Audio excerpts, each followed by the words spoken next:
Hey friends, welcome back to the Gentle and Lowly Co podcast. I'm Addie, your host, and in today's episode, we'll be discussing the question, what has God been teaching you?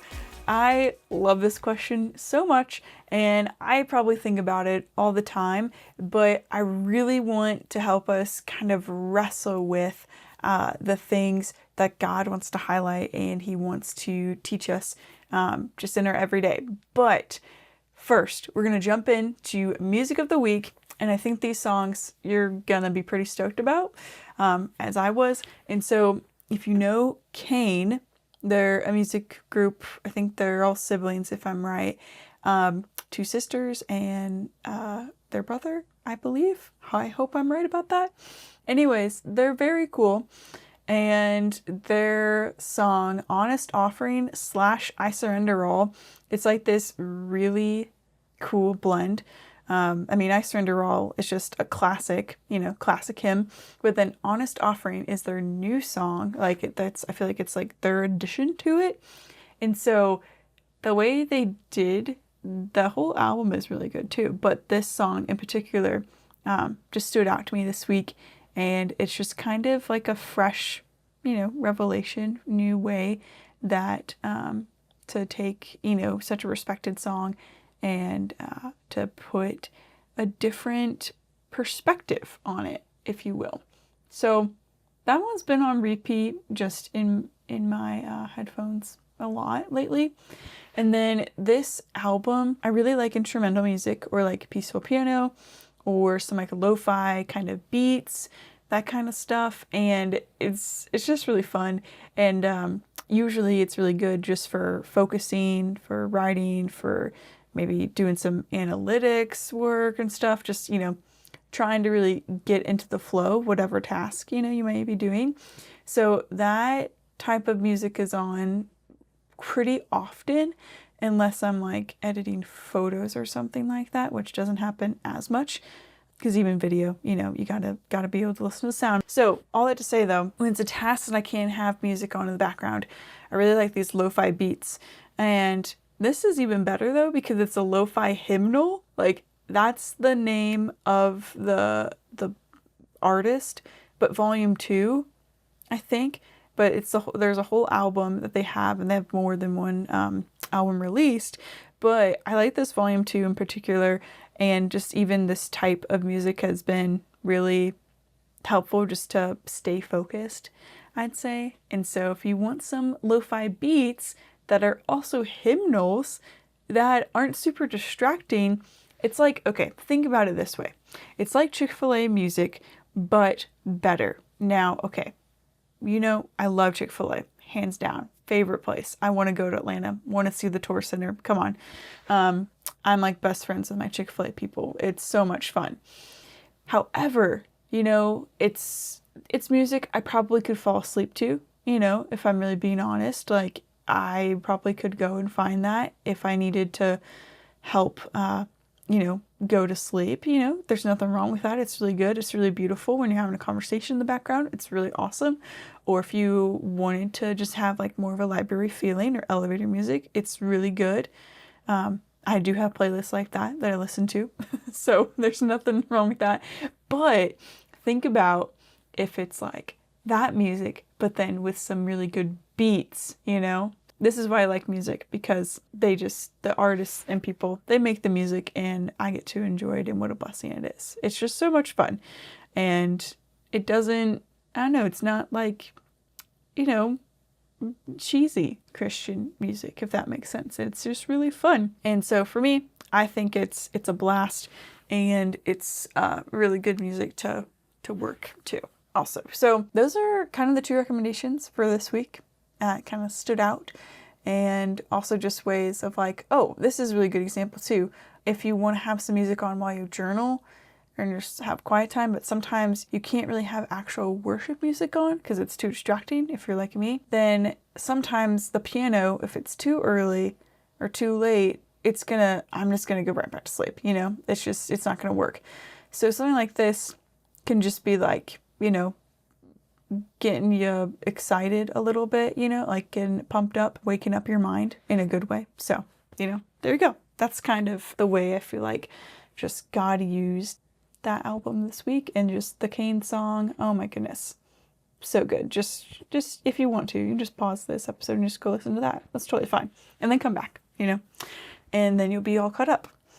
So the theme of the week. Now, this was so much fun just because I had the best weekend. Oh my goodness. So if you're new here, we're already friends. I'm so glad you're here. But I went to college in Savannah, Georgia. I went to SCAD, which is art school. So Savannah College of Art and Design. That's what SCAD stands for. And I think this is hilarious though. But because we don't really have homecoming, at art school, we don't have a football team. We have all these other sports teams and things like that. And I graduated in 2019, so it's been a while, but this makes it even more fun. But we never had, homecoming or anything like that going to college. So really, this is our next best thing. This is the art version. If you ever wanted to know, what do art kids do?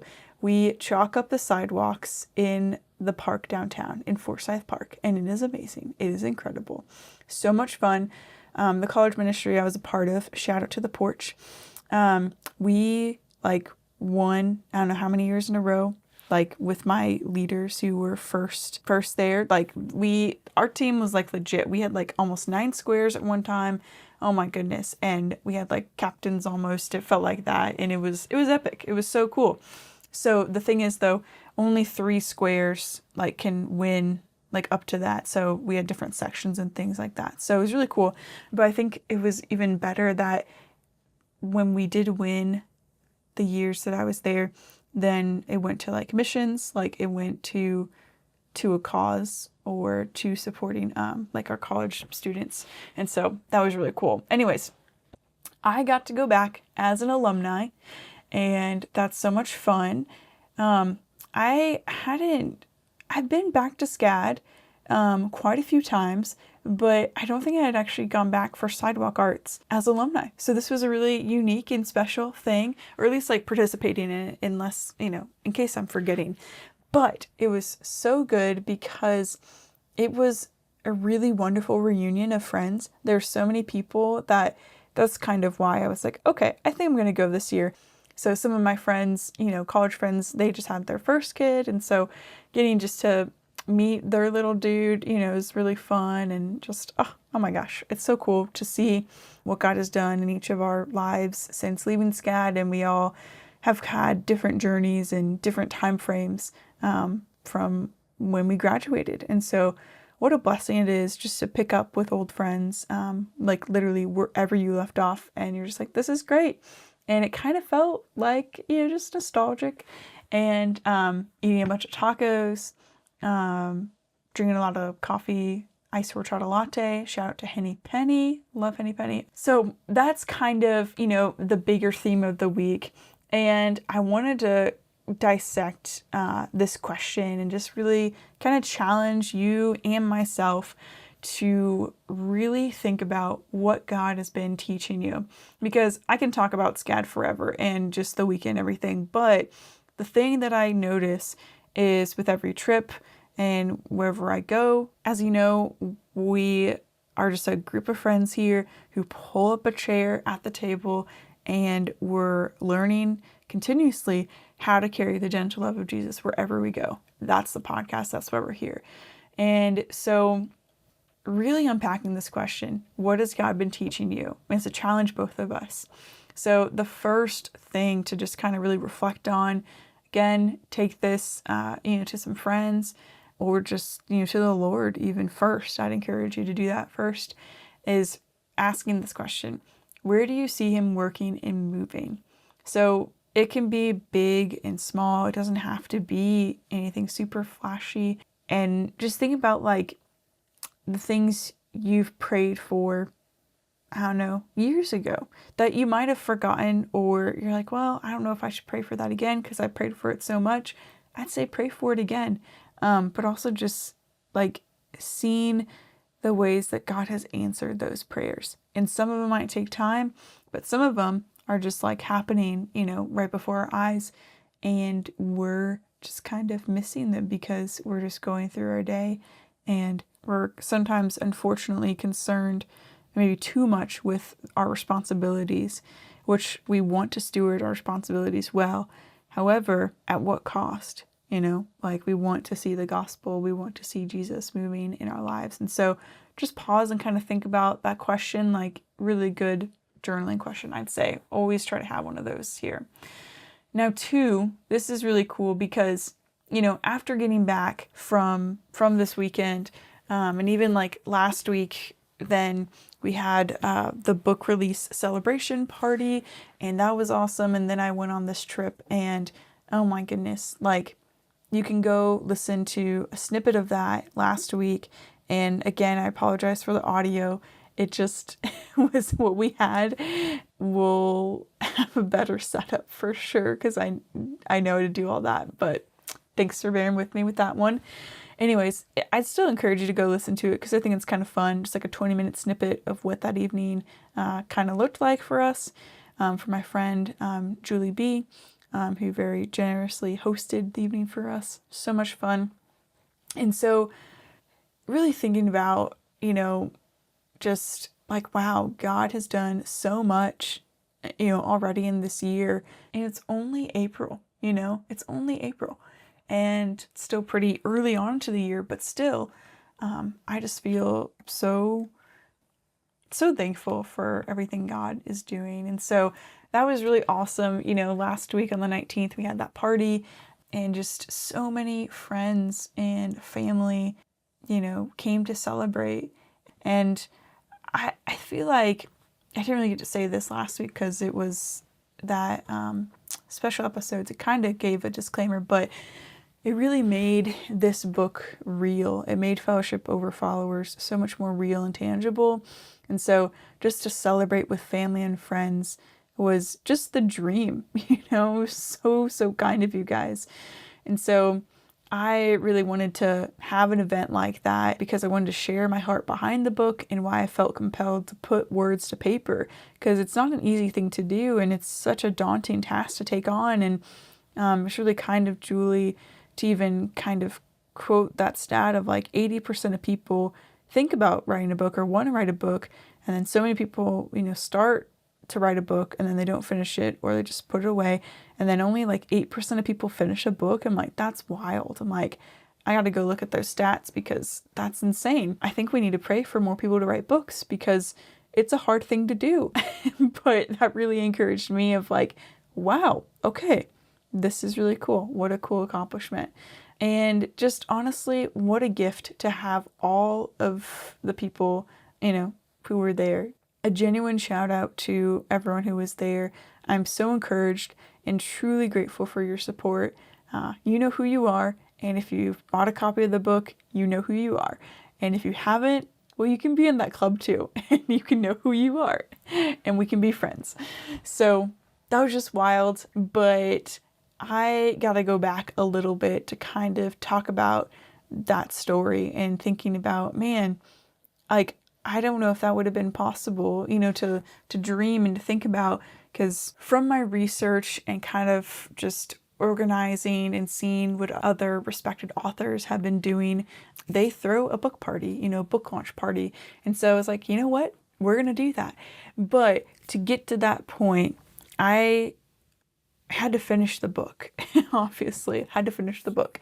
And even though I know that's a common thing to do, it's hard to even think about it before the book is done. So I asked that first question of where do you see him working and moving?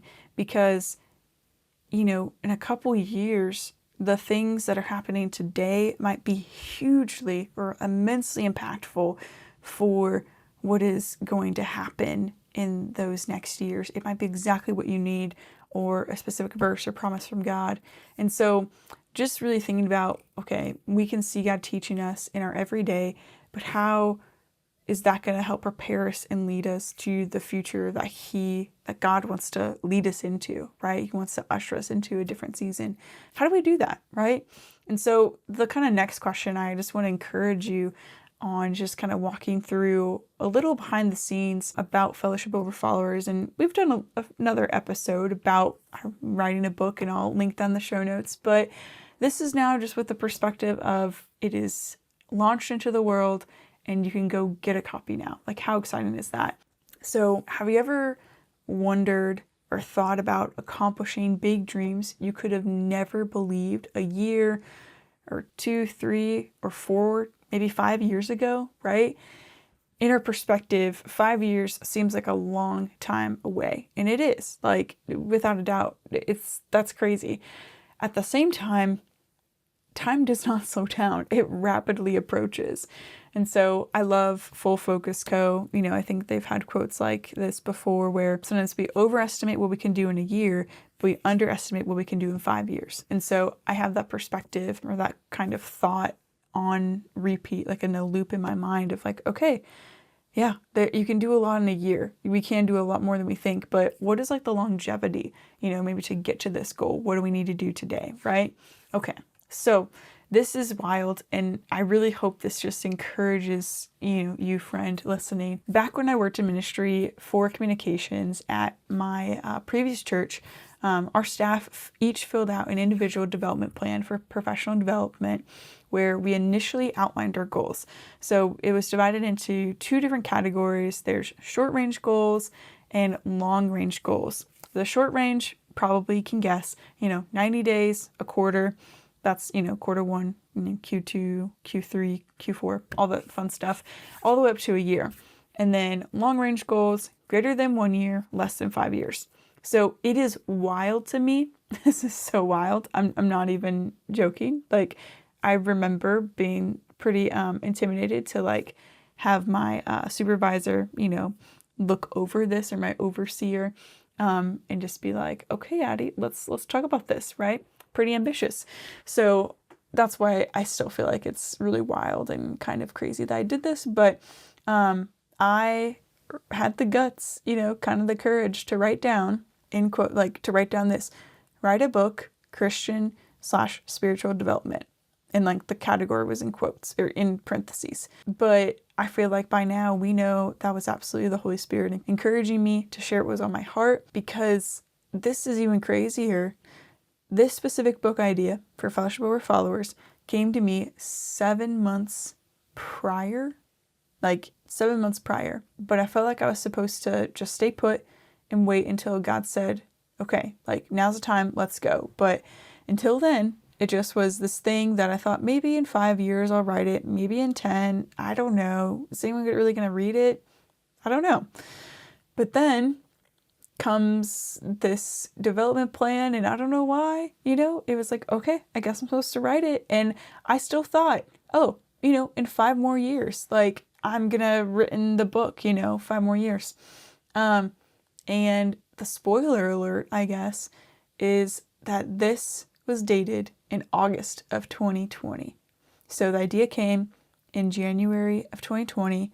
I didn't even actually start writing, I think, until the fall of 2021, finished in 2022, then spent a lot of time editing in 23, and just trying to learn the whole process of everything. So all that to say then, the book finally got published and released in 2024. But that's wild. 4 years. Greater than, less than 5 years, but greater than a year. And Lord provided it to be done in 4. That is epic to me.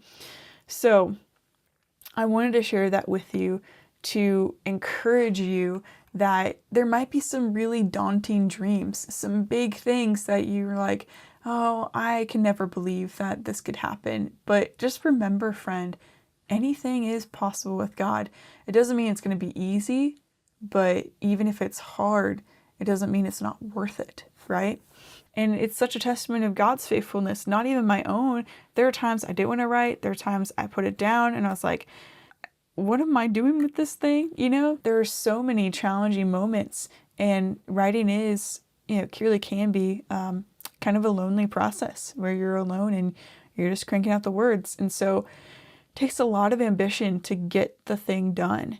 And that is absolutely all the glory to the Lord to help me finish it and cross the finish line. So don't doubt if you have some big dreams in your heart and you feel like God's asking you to partner with him. So you can do it, my friend. And if you need some prayer, let me know and I'll pray right there with you.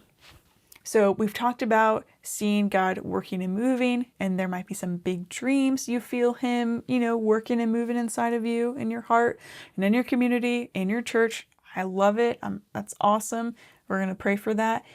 And now I kind of want to shift gears a little bit that is very practical to take into our everyday.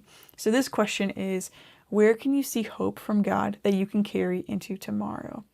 Now, it's more of a internal question of, looking for hope and searching for things that, you can't really, we can see hope, but we have to choose to find it and choose to carry it. And so this question, I think, is a really good one just to maybe write on an index card, put it on your bathroom mirror or put it in your car, and just ask yourself, where can I find hope today? God, where are you directing me to see hope, to see your hope? Because when we're looking for it, we'll find it. And when we do find it, we have the ability to carry it into tomorrow.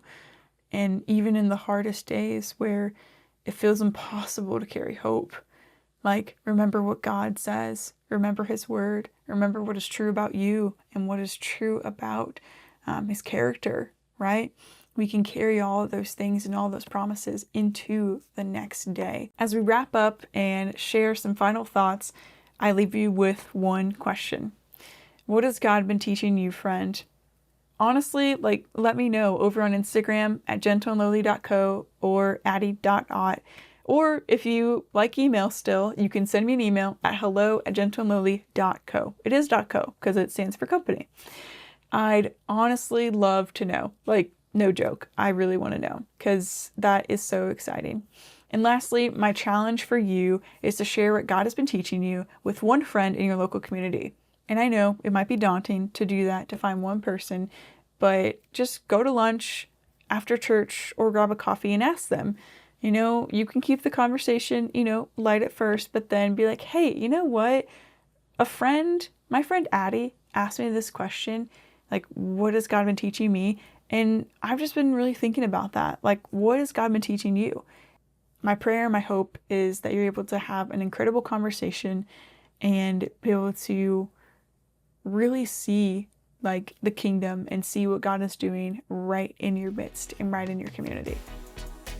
As we've had some conversations on the podcast about Sabbath, we're actually going to put that into practice. So May is going to be our summer Sabbath, and I'm so excited just to spend time with family and with friends and just to take a month off the podcast. And I can't wait to come back from a break being rested and excited to share more of what God has been teaching me and hopefully teaching you.